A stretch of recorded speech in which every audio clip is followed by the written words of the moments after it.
আসসালামু আলাইকুম। চ্যানেল এই সংবাদে সবাইকে আমন্ত্রণ জানাচ্ছি। আমি আল আভি জাহান। বিস্তারিত সংবাদের শুরুতেই জানিয়ে দিচ্ছি ফ্রেশ আটা ময়দা সুজি সংবাদ শিরোনামগুলো।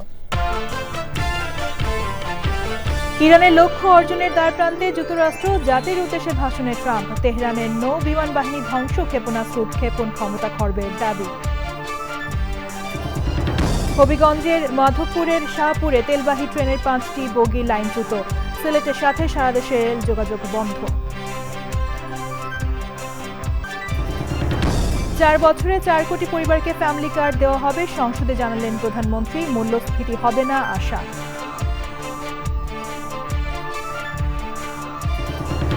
দেশের সংসদীয় গণতন্ত্রের ইতিহাসে প্রথম সরকারি দলের মুলতবি প্রস্তাব উত্থাপন।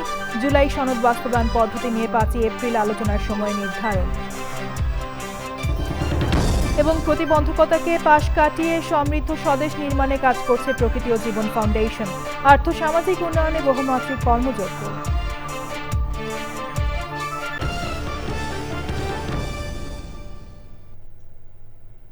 সংবাদ শিরোনামগুলো জানাচ্ছিলাম। এখনকার এই সংবাদ আয়োজন একই সঙ্গে চ্যানেল আই এর ইউটিউব চ্যানেলে এবং চ্যানেল আই এর ওটিটি প্ল্যাটফর্ম আই স্ক্রিনে লাইভ স্ট্রিম হচ্ছে।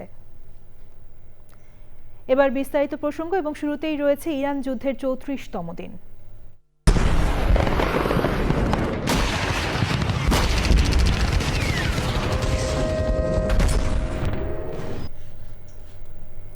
জাতির উদ্দেশ্যে দেওয়া ভাষণে মার্কিন প্রেসিডেন্ট ডোনাল্ড ট্রাম্প দাবি করেছেন ইরানের নৌবাহিনী ও বিমান বাহিনী ধ্বংস হয়ে গেছে, মারা গেছেন ইরানের বেশিরভাগ নেতাই।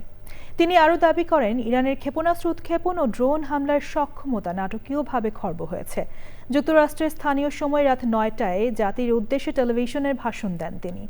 হোয়াইট হাউস থেকে দেওয়া 19 মিনিটের ভাষণের শুরুতেই তিনি নাসার আর্টেমিস 2 মিশনকে চাঁদে সফল উৎক্ষেপণের জন্য ধন্যবাদ জানান। এরপরই কথা বলেন ইরান যুদ্ধ নিয়ে। ইরান যুদ্ধে অংশ নেওয়া যুক্তরাষ্ট্রের মিত্র দেশ, বিশেষ করে ইসরায়েল ও উপসাগরীয় অঞ্চলের দেশগুলোকে ধন্যবাদ জানিয়ে তিনি বলেন তারা অসাধারণ কাজ করেছে। ইরান এসব দেশের ওপর হামলা চালিয়েছে। এতে স্পষ্ট হয় যে ইরানের কখনোই পারমাণবিক অস্ত্র থাকা উচিত না। ক্ষমতায় প্রথম মেয়াদে ইরানের শীর্ষ সামরিক কমান্ডার কাশেম সোলাইমানিকে হত্যার অভিযানে নেতৃত্ব দিয়েছিলেন বলে জানান ট্রাম্প। তিনি সোলাইমানিকে রাস্তার ধারে পেতে রাখা বোমার হোতা বলে উল্লেখ করেন। সোলাইমানি এখনো বেঁচে থাকলে আলোচনা অন্যরকম হতো বলে মন্তব্য করেন ট্রাম্প। যুক্তরাষ্ট্র বিশ্বের নিরাপত্তার জন্য ইরান যুদ্ধ প্রয়োজন ছিল উল্লেখ করেন তিনি। ভেনেজুয়েলার সঙ্গে বাণিজ্যিক সম্পর্কের কথা উল্লেখ করে ট্রাম্প বলেন যুক্তরাষ্ট্রের বাইরে থেকে তেল আনার প্রয়োজন নেই। যেসব দেশের মধ্যপ্রাচ্যের তেল প্রয়োজন তাদের নিজেদেরই হরমুজ প্রণালী খোলা রাখার দায়িত্ব নিতে হবে। We totally obliterated those nuclear sites.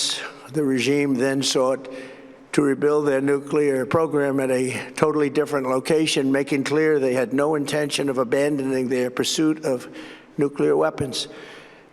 They were also rapidly building a vast stockpile of conventional ballistic missiles and would soon have had missiles that could reach the American homeland, Europe, and virtually any other place on Earth.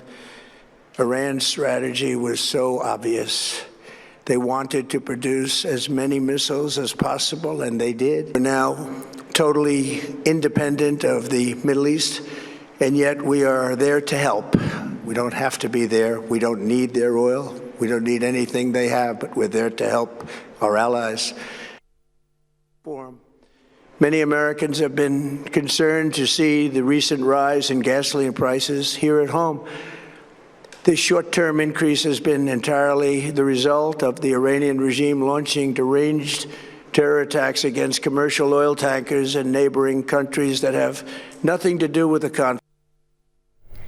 তেহরানের প্রাণকেন্দ্রে মার্কিন Israeli বিমান হামলার পর মধ্যপ্রাচ্য জুড়ে শুরু হয়েছে পাল্টাপাল্টি আক্রমণ। 2 থেকে 3 সপ্তাহের মধ্যে ইরান যুদ্ধ শেষ করার কথা বলছেন মার্কিন প্রেসিডেন্ট। তবে ইরান বলছে সেরকম কোনো পরিবেশ নেই। বিস্তারিত তাফিমুল ইসলামের রিপোর্টে।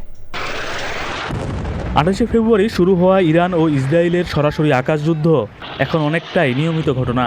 তেহরানের যে মার্কিন দূতাবাস 1929 সাল থেকে ইরানি বাহিনীর নিয়ন্ত্রণে ছিল, বুধবার সেখানে ক্ষেপণাস্ত্র আঘাত এনেছে।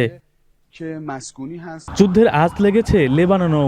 2 মার্চ থেকে হিজবুল্লাহ ও ইসরায়েলের মধ্যে শুরু হওয়া সর্বাত্মক যুদ্ধ এখন পর্যন্ত 1000-এরও বেশি মানুষ নিহত হয়েছে। ইসরায়েলি বাহিনী দক্ষিণ লেবাননে স্থল অভিযান অব্যাহত রেখেছে।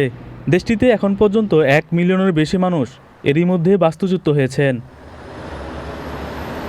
কুয়েত বিমানবন্দরে ইরানি ড্রোনের আঘাতে জ্বালানি ট্যাঙ্কে অগ্নিকাণ্ডের পর আরব উপসাগরের দেশগুলো ইরানের হামলার কড়া প্রতিবাদ জানিয়েছে। এদিকে মার্কিন প্রেসিডেন্ট ডোনাল্ড ট্রাম্প ইরানকে সতর্ক করে বলেছেন, শীঘ্রই তেহরানকে চুক্তিতে আসতে হবে, অন্যথায় পরিস্থিতি আরও ভয়াবহ হবে। তিনি দাবি করেছেন ইরানের প্রেসিডেন্ট নিজেই যুদ্ধবিরতির প্রস্তাব দিয়েছেন, যদিও তেহরান একে ভিত্তিহীন মিথ্যা বলে উড়িয়ে দিয়েছে। ইরানের রাষ্ট্রপতি আমেরিকানদের কাছে খোলা চিঠি লিখেছেন, কিন্তু তাতে যুদ্ধবিরতির কোনো উল্লেখ নেই। চিঠিতে তিনি বলেছেন ইরান কখনো যুদ্ধ শুরু করেনি। আমেরিকা, ইউরোপ বা প্রতিবেশী দেশগুলোর জনগণের প্রতি ইরানি জনগণের কোনো বিদ্বেষ নেই। সংঘাতের প্রভাবে বৈশ্বিক অর্থনীতিতে ধস নামার আশঙ্কা দেখা দিয়েছে। হরমুজ প্রণালী কার্যত বন্ধ থাকায় বিশ্ববাজারে জ্বালানি তেলের দাম আকাশচুম্বী। জাতিসংঘ এই পরিস্থিতিকে মানবাধিকারের চরম লঙ্ঘন বলে অবহিত করেছে। গাজা ও লেবাননের সীমান্ত বন্ধ থাকায় কোনো ত্রাণ পৌঁছাতে পারছে না। এতে এখন চরম খাদ্য ও স্বাস্থ্য সংকটে রূপ নিয়েছে। এদিকে বিশ্ব তাকিয়ে আছে ওয়াশিংটন ও তেহরানের পরবর্তী পদক্ষেপের দিকে। তাফহিমুল ইসলাম, চ্যানেল আই। হরমুজ প্রণালীতে ইরানের অবরোধের কারণে এপ্রিল মাসে তেল সরবরাহে বাধা দ্বিগুণ হবে বলে আশঙ্কা প্রকাশ করেছেন আন্তর্জাতিক জ্বালানি সংস্থা আইইএর প্রধান ফাতিহ বিরল। নরওয়ের নর্জেস ব্যাংক ইনভেস্টমেন্ট ম্যানেজমেন্টের সিইও নিকোলাই তানজেনকে এক পডকাস্টে ফাতিহ বিরল জানান, শিগগিরই এশিয়ার মতো এপ্রিল বা মে মাসে ইউরোপেও এই সমস্যা দেখা দেবে। মধ্যপ্রাচ্যে যুদ্ধের কারণে এখন পর্যন্ত প্রতিদিন 1,20,00,000 ব্যারেল তেল সরবরাহ কমে গেছে। মধ্যপ্রাচ্যে প্রায় 40টি গুরুত্বপূর্ণ তেলকূপ ও শোধনাগার ক্ষতিগ্রস্ত হয়েছে। গত 28 ফেব্রুয়ারি যুক্তরাষ্ট্র ইসরায়েলের হামলার জবাবে 2রা মার্চ থেকে ইরান কার্যত হরমুজ প্রণালী বন্ধ করে দিয়েছে, যা বিশ্বের মোট তেলের 5 ভাগের 1 ভাগের পরিবহন পথ। এবার অন্যান্য সংবাদ। হবিগঞ্জের মাধবপুর উপজেলার শাহপুরে সিলেটগামী তেলবাহী ট্রেনের 5টি বগি লাইনচ্যুত হওয়ার ঘটনা ঘটেছে। এতে সিলেটের সঙ্গে সারা দেশে রেল চলাচল বন্ধ হয়ে গেছে। বুধবার রাত 9:45টার দিকে ঢাকা সিলেট রেলপথে এই দুর্ঘটনা ঘটে।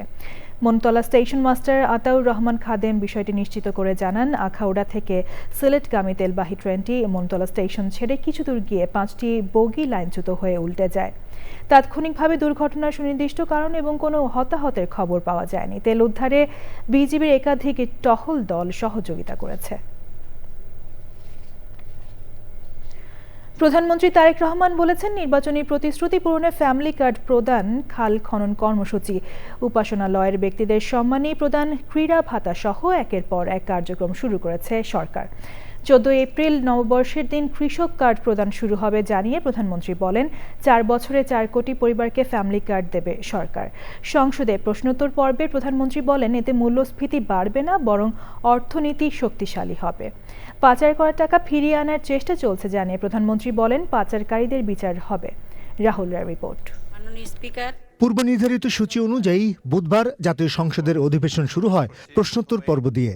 প্রথমবারের মতো সংসদ সদস্যদের প্রশ্নের উত্তর দিলেন সংসদ নেতা ও প্রধানমন্ত্রী তারেক রহমান। বিকাল 3:30টায় স্পিকার হাফিজউদ্দিনের সভাপতিত্বে অধিবেশনের শুরুতেই প্রধানমন্ত্রীকে প্রশ্ন করেন সিলেট 2 আসনের সংসদ সদস্য তাহসিনা রুশদীর। তার প্রশ্ন ছিল, সরকারের নির্বাচনী ইস্তেহারে ঘোষিত বিভিন্ন কার্যক্রমের কি অগ্রগতি হয়েছে। ইতিমধ্যে নির্বাচনী ইস্তেহারে ঘোষিত কিছু গুরুত্বপূর্ণ কার্যক্রম বাস্তবায়নের লক্ষ্যে উল্লেখযোগ্যভাবে অগ্রগতিও হয়েছে। 13টি জেলায় 37,814টি নারী প্রধান পরিবারকে ফ্যামিলি কার্ড প্রদান কার্যক্রম শুরু হয়েছে। সরকার কৃষক কার্ড প্রদানের উদ্যোগও গ্রহণ করেছে। 10,000 টাকা পর্যন্ত কৃষি ঋণ এরই মধ্যে মওকুফ করেছে। ইমাম, মুয়াজ্জিন, খাদেম এবং হিন্দু মন্দিরের 114 জন পুরোহিত, সর্বমোট 9,102 জন উপকারভোগীর ব্যাংক অ্যাকাউন্টে সম্মানী পৌঁছে দেওয়া হয়েছে।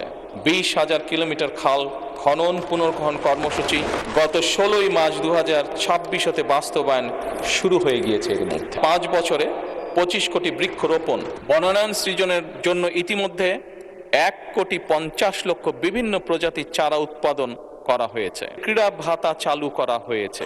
পটুয়াখালী 4 আসনের এবিএম মোশাররফ হোসেনের প্রশ্নে ফ্যামিলি কার্ড, কৃষক কার্ড নিয়ে সরকারের পরিকল্পনার কথা জানান সংসদ নেতা। এসব কার্যক্রমে মূল্যস্ফীতি বাড়বে কিনা রংপুর 4 আসনের সাংসদ জাতীয় নাগরিক পার্টির আক্তার হোসেনের এমন প্রশ্নের উত্তর দেন প্রধানমন্ত্রী। প্রায় 2,75,00,000 কাছাকাছি কৃষক আছে। কয়েক বছরের মধ্যে সকল কৃষকের কাছে পর্যায়ক্রমিকভাবে পৌঁছানোর জন্য আমরা তো টাকা ছাপিয়ে দিচ্ছি না। আমরা যেহেতু টাকা ছাপিয়ে দিচ্ছি না, কাজে মূল্যস্ফীতি হবে না। প্রান্তিক পর্যায়ে নারীরা যারা পাচ্ছেন টাকা, নিশ্চয়ই তারা সিঙ্গাপুর বা বিভিন্ন দেশে টাকা পাচার করবেন না, সেই টাকা লোকাল অর্থনীতিতে তারা খরচ করবেন। পাচার করা অর্থ ফিরিয়ে আনা হবে কিনা কুমিল্লা 9 আসনের আবুল কালামের এমন প্রশ্নের পর বিরোধী দল জামায়াতে ইসলামের রাজশাহী 1 আসনের সংসদ সদস্য অধ্যাপক মুজিবুর রহমানের সম্পূরক প্রশ্ন ছিল অর্থ পাচারকারীদের বিচার নিয়ে। যেহেতু আমরা জনগণ দ্বারা নির্বাচিত সরকার, জনগণের প্রতি এবং দেশের প্রতি আমাদের একটি দায়বদ্ধতা আছে। যেভাবেই হোক, যেই পদক্ষেপ গ্রহণ করলে জনগণের অর্থ ফেরত আসবে, আপনি নিশ্চিত থাকতে পারেন এই সরকার সেই পদক্ষেপই গ্রহণ করবে ইনশাআল্লাহ। দেশের প্রচলিত আইন অনুযায়ী নির্ধারিত হবে যা তাদের শাস্তি, যারা এই দেশের অর্থ, এই দেশের জনগণের অর্থ তছরুফ করেছে বা এই দেশের জনগণের অর্থ যারা পাচার করেছে। সংসদ নেতা ও প্রধানমন্ত্রী তারেক রহমান বলেছেন, জাতীয় নির্বাচনে মানুষ বিএনপির উপর ভরসা রেখেছে, তাই প্রতিশ্রুতি পূরণে সর্বোচ্চ চেষ্টা করবে সরকার। আমরা আমাদের সর্বোচ্চ চেষ্টা দিয়ে সেই প্রতিশ্রুতি পালনের চেষ্টা অব্যাহত রাখব। রাহুল রায়, চ্যানেল আই, ঢাকা। ধন্যবাদ। দেশে সংসদীয় গণতন্ত্রের ইতিহাসে এই প্রথম সরকারি দল সংসদে 62 বিধিতে মুলতবি প্রস্তাব উত্থাপন করেছে।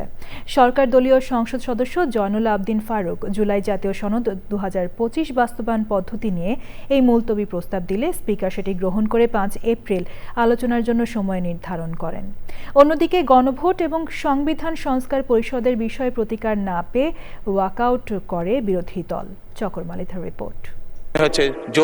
বুধবার দিনের কর্মসূচি প্রশ্ন জিজ্ঞাসায় উত্তর দেন সংসদ নেতা প্রধানমন্ত্রী তারেক রহমান। বিষয়টি হচ্ছে মাননীয় সংসদ সদস্য, মাননীয় স্পিকার। প্রশ্নোত্তর পর্ব শেষ হতে না হতেই মাইক নিয়ে বিরোধী দলের নেতা ওয়াকআউটের ঘোষণা দেন। আমরা প্রতিকার যে পেলাম না, এতে আমরা না, এতে দেশবাসীর তাদের রায়ের প্রতিফলন হলো না, মূল্যায়ন হলো না। আমরা বিরোধী দলে বসে এই অবমূল্যায়ন আমরা মেনে নিতে পারি না। এই জন্য তার প্রতিবাদে আমরা ওয়াকআউট করছি। স্পিকার চেষ্টা করেন নিবৃত করতে। প্রস্তাবটির ভাগ্য কি নির্ধারণ হয় সেটি আপনি দেখার জন্য একটু অপেক্ষা করে দেখতে পারেন। 2 কারণেই আমরা এখন ওয়াকআউট করছি। বিকেল 5:45টার দিকে ওয়াকআউট করে অধিবেশন কক্ষ ত্যাগ করেন বিরোধী দলের সদস্যরা। বিরোধী দলের ওয়াকআউটের সাথে সাথে মাইক নিয়ে কথা বলেন স্বরাষ্ট্রমন্ত্রী।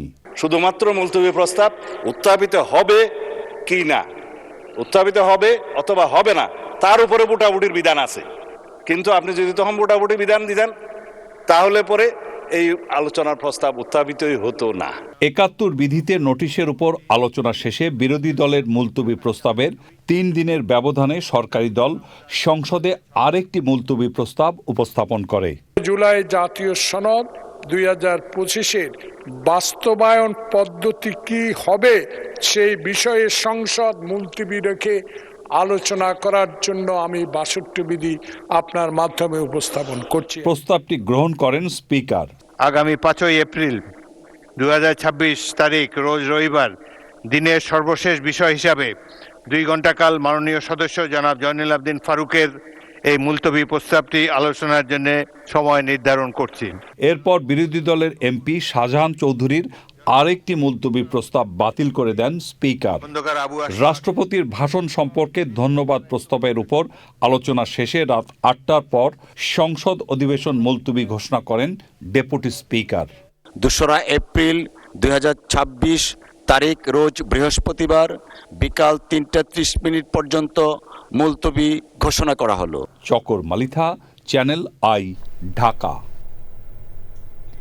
স্বাধীনতা অর্জনের চেয়ে তার রক্ষা করা কঠিন, তবে সকল প্রতিবন্ধকতাকে পাশ কাটিয়ে যে সকল ব্যক্তি ও প্রতিষ্ঠান সমৃদ্ধ এবং টেকসই স্বদেশ বিনির্মাণে নিরলস কাজ করে যাচ্ছে তার অন্যতম প্রকৃতিবন্ধু বীর মুক্তিযোদ্ধা মুকিত মজুমদার বাবু এবং তার গড়া সংস্থা প্রকৃতি ও জীবন ফাউন্ডেশন, যার আওতায় দেশের আর্থসামাজিক উন্নয়ন ও সমৃদ্ধ বাস্তুতন্ত্র বিনির্মাণে চলছে বহুমাত্রিক কর্মযজ্ঞ। বিস্তারিত মোশাহিদ রনির রিপোর্টে। 23 বছরের নিপীড়ন, শোষণ ও বঞ্চনার বিরুদ্ধে অপামর জনতা ও বীর মুক্তিযোদ্ধাদের সশস্ত্র প্রতিরোধে জন্ম নেয় স্বাধীন বাংলাদেশ। পাকিস্তানি হানাদারদের বুলেটের সামনে বুক চিতিয়ে যারা লড়েছেন তাদের একজন নবম শ্রেণী পড়ুয়া তরুণ।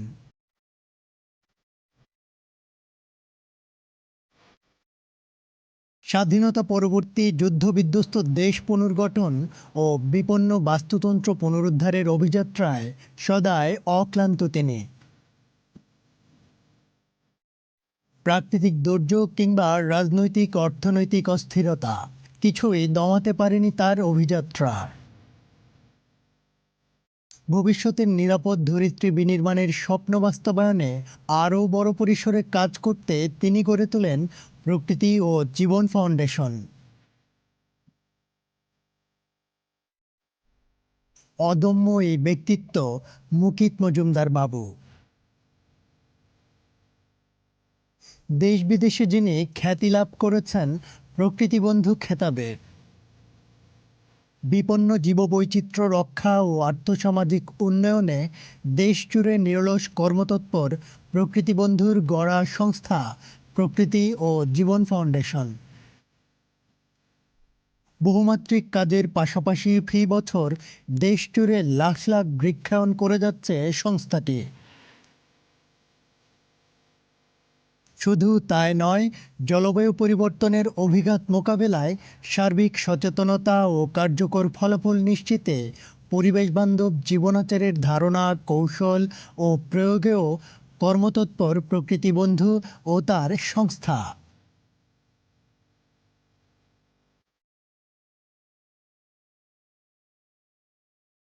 Moshahid Rony, channel I, Dhaka.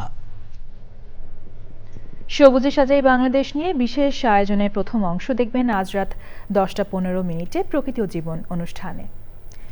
উন্নত দেশে থেকেও দেশের ফল ফসল আর মাটির টান ভুলে যাননি এক দম্পতি। যুক্তরাষ্ট্রের মাটিতেও তারা গড়ে তুলেছেন সবুজে ঘেরা ফসলি আঙিনা, যেখানে চাষ হচ্ছে দেশীয় সবজি আর রকমারি ফসল। এমনই এক আঙিনা কৃষি উদ্যোগের কথা জানাচ্ছেন শাইখ সিরাজ। 2007 সালে রাজশাহী থেকে যুক্তরাষ্ট্রে পাড়ি দেন আব্দুল মজিদ এবং লায়লা মজিদ দম্পতি। বর্তমানে বসবাস করছেন আমেরিকার লং আইল্যান্ডে।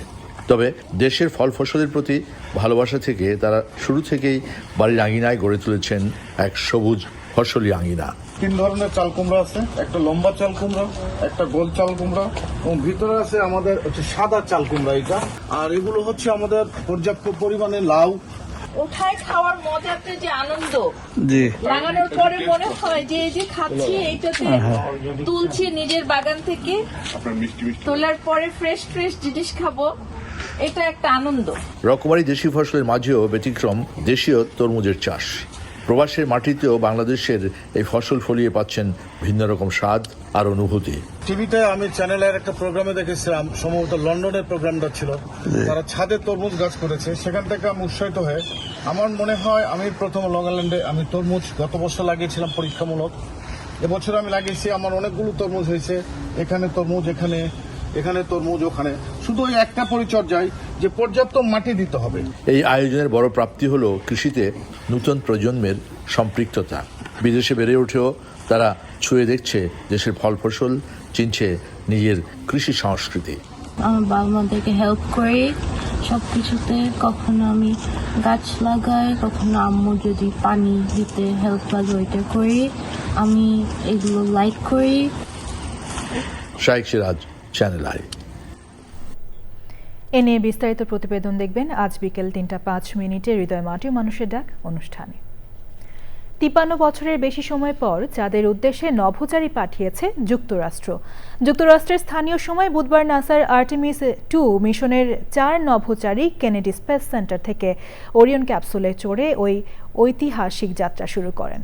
1972 সালে অ্যাপোলো 17 মিশনের পর এই প্রথম কোনো মানুষ চাঁদের পথে রওনা হচ্ছে। এই মিশনের 4 নভোচারী হলেন নাসার রিড ওয়াইজম্যান, ভিক্টর কোভা ও ক্রিস্টিনা কোচ এবং কানাডিয়ান স্পেস এজেন্সির জেরেমি হ্যানসন। 10 দিনের এই মিশনে তারা চাঁদের চারপাশে ঘুরে পৃথিবীতে ফিরে আসবেন। মানুষবাহী এই পরীক্ষামূলক ফ্লাইটের মূল লক্ষ্য চাঁদে নিয়মিত যাতায়াত শুরু করা। নাসা 2028 সালের মধ্যে চাঁদের দুর্গম দক্ষিণ মেরুতে আবার নভোচারী অবতরণের লক্ষ্য নির্ধারণ করেছে। দেখবেন নিটল টাটা কৃষি সংবাদ।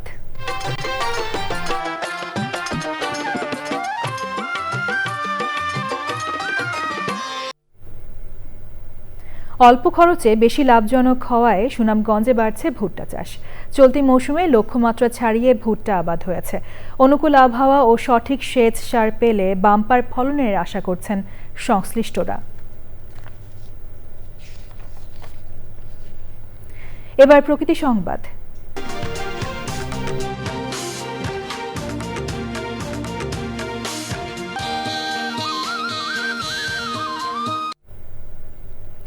প্রভাবশালীদের ছত্রছায়ায় কুমিল্লায় গোমতী নদীতে প্রতিনিয়ত চলছে অবৈধ মাটি লুট। এতে তীব্র ভাঙন দেখা দেয়ায় হুমকিতে শহর রক্ষা বাঁধ। আতঙ্কে দিন কাটাচ্ছেন নদী তীরবর্তী বাসিন্দারা। তাদের অভিযোগ, প্রকাশ্যেই কোটি টাকার মাটি লুট হলেও নীরব ভূমিকায় প্রশাসন। সবশেষে ফ্রেশ আটা ময়দা সুজি সংবাদ শিরোনামগুলো জানিয়ে দিচ্ছি আরও একবার।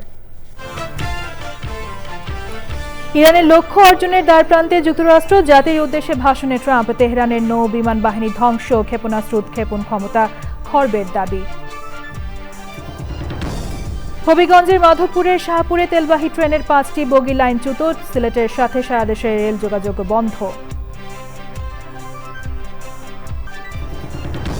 4 বছরে 4 কোটি পরিবারকে ফ্যামিলি কার্ড দেওয়া হবে, সংসদে জানালেন প্রধানমন্ত্রী। মূল্যস্ফীতি হবে না আশা।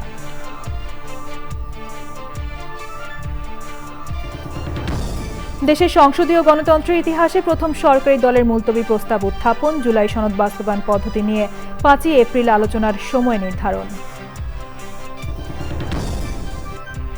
এবং প্রতিবন্ধকতাকে পাশ কাটিয়ে সমৃদ্ধ স্বদেশ নির্মাণে কাজ করছে প্রকৃতি ও জীবন ফাউন্ডেশন। আর্থসামাজিক উন্নয়নে বহুমাত্রিক কর্মযজ্ঞ।